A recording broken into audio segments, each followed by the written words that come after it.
Hey everyone, here we have the new Idoneth Deepkin Battletome straight from Games Workshop. As a longtime Deepkin player, I appreciate them sending over a copy for us. Let's check out what it has to offer.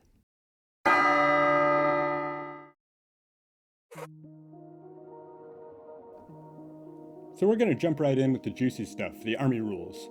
First off, we have the allegiance abilities. Longtime Deepkin players will be happy to see that both Forgotten Nightmares and Tides of Death remain essentially unchanged, with High Tide being adjusted to refer to the core rules Strike First effect. I was glad these remained as they were both key to flavor and power on the table. The rituals have undergone some of the most drastic changes in the new book, and definitely for the better. Rather than being rarely used and difficult to enact, the new rituals will impact any game they are used in. A couple of these were previewed by Warhammer Community, but they didn't show the best ones in my opinion. Ritual of the Creeping Mist has some serious utility, making Deepkin an even greater counter to shooting than they already are.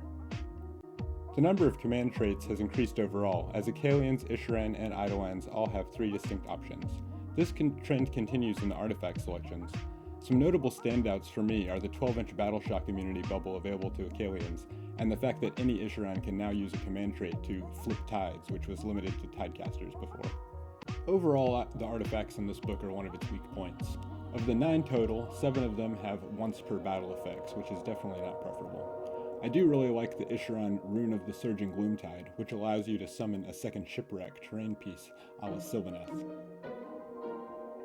That seems to be the trend with 3rd edition Battletomes. The sub-factions have really been simplified and toned down. Einrach got a heroic action letting some Acalian units double up on tides. Nautilor gets Battle Line Turtles and a new monstrous action to use them with. Morfon bonus mostly unchanged, giving bonus resurrections to Soul Renders. Futhon gets Battle Line Sharks and their special shark units. Domhain gets some interesting tech, situationally allowing Namarti to double charge and double fight. Briumdar pretty much unchanged, bonus Soulscryer Enclave. These battle tactics actually seem pretty good and achievable, though the grand strategies are exclusively more difficult and specific versions of generic ones. Assassins of the High Tide and Trapped in the Undercurrents in particular seem easy to achieve for a Idoneth Deepkin army. The aspect of the storm is slightly tweaked here. The biggest change I notice are the Kroll Hook going to damage 2 and the inclusion of the Totem keyword, increasing his command range. On the other hand, the aspect of the sea appears unchanged. Let me know if you spot a difference. I think most astute observers of the game could have guessed that all the reroll 1 auras were leaving, and we see that here with Volturnus and the generic king. Now they give +1 to hit, and their Lord of Tides ability gives some nearby Acalians the effects of the High Tide ability, even on other tide turns. Being able to slap Strike First on a Leviathan seems worth the price of admission here. So the main thing with the Isharan is they all gained a 5+ ward save. The other big news is, like the Kings, Lotan lost his reroll bubble. But fear not, now he has the same wound boosting aura we see on the aspect of the storm, and for about 1/3 the cost. Tidecasters giving 2 rituals is also a pretty huge boon. Overall, the Acalian Eel Riders got toned down and simplified.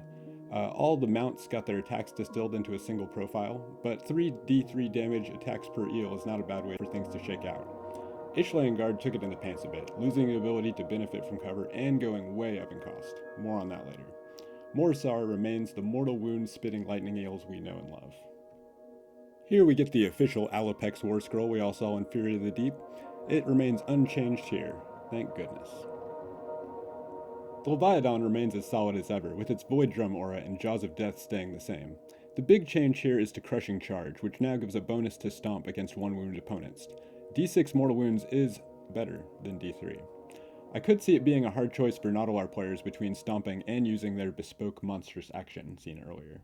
I would be remiss in not mentioning its now impressive shooting as well, with 8 D3 damage shots. The Thrallmaster and both varieties of Namarti are the same as they were in Fury of the Deep, but I am still certainly getting used to and appreciating the 2-inch reach on Thralls. A nice little surprise is the Gloomtide giving units a ward save again. So here's the page of the book that's a bit rough. Deepkin units are just as strong as they ever were, but points have gone up to reflect their power, and they are truly an elite army now. Most 2K armies that I would work up previously are at least 200 points over with the new points. 500 point Leviathan is rough, and so are Ishlean Guard at 195, equal to Morsar now. Lotan, though, now with his wound aura, still very solid at 115. List rating for these guys should be fun and challenging, but expect to get less bodies in a list.